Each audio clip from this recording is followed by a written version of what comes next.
মধ্যে সব থেকে শ্রেষ্ঠত্ব দান করেছি আমি আমার আদম সন্তানকে। আর এই আদম সন্তানের জন্য আমি আল্লাহ তোদেরকে তৈরি করেছি, তোদের জন্য আমি আদমকে তৈরি করিনি, আদমের জন্য আমি আল্লাহ তোদেরকে তৈরি করেছি। তোরা যতই বলিস না কেন শুনে রাখ,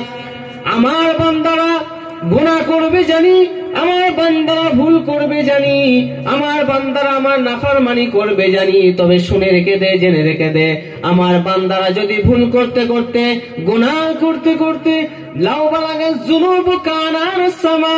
যদি আসমানের সাথে যদি ওরা নিজের গুনাহ ঠেকিয়ে ফেলে আর নিজের জীবনটা যখন নিজের জীবনের দিকে তাকায়, আর নিজের জীবনের দিকে যখন তাকায় তখন গুনাহ ছাড়া আর কিছুই খুঁজে পায় না, যখন মনে করে যে আমার সামনে গুনাহ, আমার ডাইনে গুনাহ, আমার পিছনে গুনাহ, আমার বাঁদিকে গুনাহ, আমার উপরে গুনাহ, আমার নিচে গুনাহ, শুধু গুনাহ আর গুনাহ,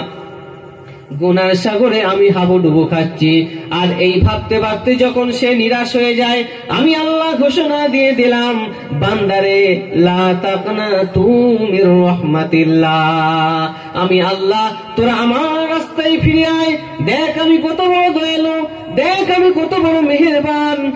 তোরা যতই গুনাহ করিস না কেন, তোরা